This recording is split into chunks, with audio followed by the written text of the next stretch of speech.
ഇനി നമ്മൾ പോകുന്നത് കൊച്ചിയിലേക്കാണ്. നിയമസഭാ തെരഞ്ഞെടുപ്പ് അടുത്തതോടുകൂടി കോതമംഗലം സീറ്റിനായി UDFൽ വടംവലി. സീറ്റ് കോൺഗ്രസ് ഏറ്റെടുക്കണമെന്ന ആവശ്യം ശക്തമാകുന്നതിനിടെ സേവ് കോൺഗ്രസിന്റെ പേരിൽ നഗരത്തിൽ പോസ്റ്ററുകളുടെ പ്രചാരണവും നടക്കുന്നുണ്ട്. പോസ്റ്റർ പതിച്ചുള്ള പ്രചാരണം നടക്കുന്നുണ്ട്. കോതമംഗലം സീറ്റ് കോൺഗ്രസിന് അവകാശപ്പെട്ടതാണ് എന്നും വട്ടിപ്പലിശക്കാരനെ കോൺഗ്രസിന് വേണ്ട എന്നുമാണ് പോസ്റ്റർ.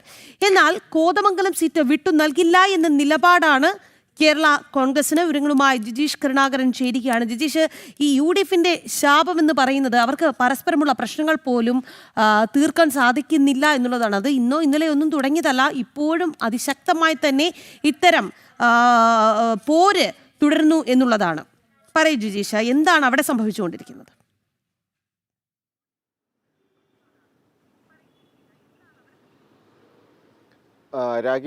രാഖി പറഞ്ഞതുപോലെ തന്നെ നിയമസഭാ തെരഞ്ഞെടുപ്പിൽ സ്ഥാനാർത്ഥികളെ വിവിധ മണ്ഡലങ്ങളിൽ നിശ്ചയിക്കുന്ന നടപടിക്രമങ്ങൾ തുടങ്ങിയിട്ടേയുള്ളൂ. അതിനു മുമ്പ് തന്നെ UDFൽ മുന്നണി ഘടകകക്ഷികൾ തമ്മിൽ വലിയ ഒരു അടി പൊട്ടിയിരിക്കുന്നു.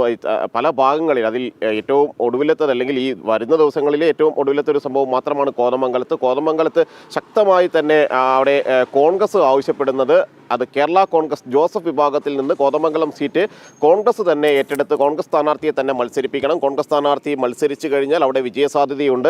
കഴിഞ്ഞ 2 തവണയും LDF ആണ് വിജയിച്ചത്. അത്തരമൊരു സ്ഥിതിവിശേഷം ഉണ്ടാക്കിയത് ഈ ഘടകകക്ഷിക്ക് സീറ്റ് കൊടുത്തത് കൊണ്ടാണ്. കോൺഗ്രസിന്റെ ശക്തി കേന്ദ്രമാണ് കോതമംഗലം. അവിടെ വിജയിക്കാൻ കഴിയുന്ന ഒരു സീറ്റാണ്. അത് നഷ്ടപ്പെടുത്തരുത്, ഘടകകക്ഷിയായ ജോസഫ് ഗ്രൂപ്പിന് നൽകിക്കൊണ്ട് അത് നഷ്ടപ്പെടുത്തരുത് എന്നൊരു ആവശ്യമാണ് കോൺഗ്രസ് പ്രവർത്തകർ ഉന്നയിക്കുന്നത്. അത് സേവ് കോൺഗ്രസ് എന്ന പേരിൽ പല ഭാഗങ്ങളിലും പോസ്റ്ററുകൾ പ്രത്യക്ഷപ്പെടുന്നു. അതിൽ പല ആവശ്യങ്ങൾ, കോൺഗ്രസിന്റെ സീറ്റ് കോൺഗ്രസിന് തന്നെ കൈപ്പത്തി ചിഹ്നത്തിൽ മത്സരിക്കണം, ഒപ്പം തന്നെ വട്ടിപ്പലിശക്കാരന് സീറ്റില്ല, വട്ടിപ്പലിശക്കാരന് സീറ്റ് നൽകരുത് തുടങ്ങിയവയെല്ലാം തന്നെയാണ് വിമർശിക്കാൻ കഴിയുന്ന രീതിയിലെല്ലാം തന്നെ ആ പോസ്റ്ററുകളിലൂടെ വിമർശനം ഉന്നയിക്കുന്നുണ്ട്. കാരണം കഴിഞ്ഞ തവണ അവിടെ ഷിബു തിക്കുംപുറമാണ് 2011 ഷിബു തിക്കുംപുറമാണ് പരാജയപ്പെട്ടത് LDF സ്ഥാനാർത്ഥിയോട്. അതിനു മുമ്പ് 2016 TU കുരുവിളയും കോതമംഗലത്ത് പരാജയപ്പെട്ടു. അതിനു മുമ്പ് LDFലായിരുന്നു ജോസഫ് ഗ്രൂപ്പ് ഉണ്ടായിരുന്ന സമയത്ത് അത് ജോസഫ് ഗ്രൂപ്പ് വിജയിച്ചിരുന്നു, TU കുരുവിള വിജയിച്ചിരുന്നു. അതിൻ്റെ അടിസ്ഥാനത്തിലാണ് പിന്നീട് UDFലേക്ക് ജോസഫ് ഗ്രൂപ്പ് വന്നപ്പോൾ നിലവിലുള്ള സീറ്റാണ് എന്ന ധാരണയിൽ, അല്ലെങ്കിൽ നിലവിലുള്ള സീറ്റ് അവർക്ക് നിലനിർത്താൻ കഴിയുമെന്ന ഒരു വിശ്വാസത്തിലായിരുന്നു ജോസഫ് ഗ്രൂപ്പിനെ തന്നെ കോതമംഗലം ഏൽപ്പിച്ചിരുന്നത്. എന്നാൽ അത് അവർക്ക് പാലിക്കാനോ അല്ലെങ്കിൽ ആ വിശ്വാസം കാത്തുസൂക്ഷിക്കാൻ കഴിഞ്ഞില്ല. വലിയ പരാജയങ്ങൾ 2 തവണയായി നേരിടേണ്ടി വന്നു LDFനോട്, CPMനോട്, CPMലെ ആന്റണി ജോണിനോട്.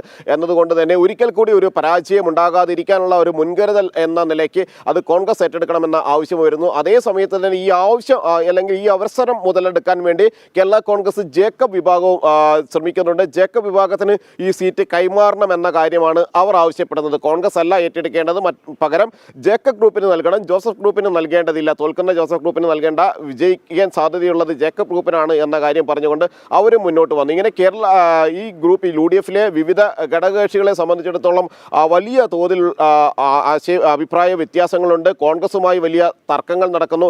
ഓരോരുത്തർക്കും പല ഘടകകക്ഷികൾക്കും അവരുടെ സീറ്റ് നഷ്ടപ്പെടുന്ന സ്ഥിതിയാണ്. കാരണം വിജയിച്ച നേരത്തെ അല്ലെങ്കിൽ ആലോചിച്ച രീതിയിൽ വലിയ മുന്നേറ്റം ഉണ്ടാക്കാൻ ഇവർക്ക് കഴിയുന്നില്ല. കോൺഗ്രസ് പ്രതീക്ഷിച്ച രീതിയിൽ യാതൊരു തരത്തിലുള്ള മുന്നേറ്റങ്ങളും ഈ ഘടകകക്ഷികൾ ഉണ്ടാക്കുന്നില്ല എന്നതുകൊണ്ട് തന്നെയാണ് തിരിച്ച് സീറ്റ് ഏറ്റെടുക്കാനുള്ള ആലോചനകൾ നടക്കുന്നത്. എന്നാൽ സിറ്റിംഗ് സീറ്റുകൾ, അല്ലെങ്കിൽ തങ്ങൾ മത്സരിക്കുന്ന സീറ്റുകൾ എല്ലാം തന്നെ തങ്ങൾക്ക് അവകാശപ്പെട്ടതാണ് എന്ന ഒരു നിലപാടിൽ ഉറച്ചു നിന്നുകൊണ്ട് അത്തരം അവകാശവാദങ്ങൾ ശക്തമാക്കാനുള്ള ശ്രമങ്ങൾ തന്നെയാണ് അവർ നടത്തുകയും ചെയ്യുന്നത്. CPMലെ ആന്റണി ജോൺ ആണ് കഴിഞ്ഞ തവണ അവിടെ നിന്ന് വിജയിച്ചതും അതിന് മുമ്പുള്ള തവണയും ആന്റണി ജോൺ തന്നെയായിരുന്നു വിജയിച്ചത്.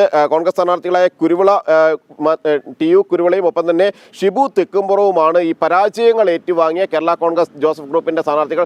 ഇനി ഏറ്റവും പ്രധാനമായി ആലോചിക്കാനുള്ളത് ഈ സാധാരണ പ്രവർത്തകരുടെ വികാരം എത്രമാത്രം കോൺഗ്രസ് ഉൾക്കൊള്ളും എന്ന കാര്യം തന്നെയാണ്. അങ്ങനെ കോൺഗ്രസ് ഉൾക്കൊണ്ടുകൊണ്ട് കോൺഗ്രസ് സ്ഥാനാർത്ഥിയെ അവിടെ മത്സരിപ്പിക്കാനോ ശക്തമായ ഒരു മത്സരത്തിന് സാധ്യത ഉണ്ടാക്കാനും നേതൃത്വം ശ്രമിക്കുമോ, DCC നേതൃത്വമടക്കം KPCC നേതൃത്വമടക്കം ശ്രമിക്കുമോ എന്നതൊരു പ്രധാനപ്പെട്ട കാര്യമാണ്.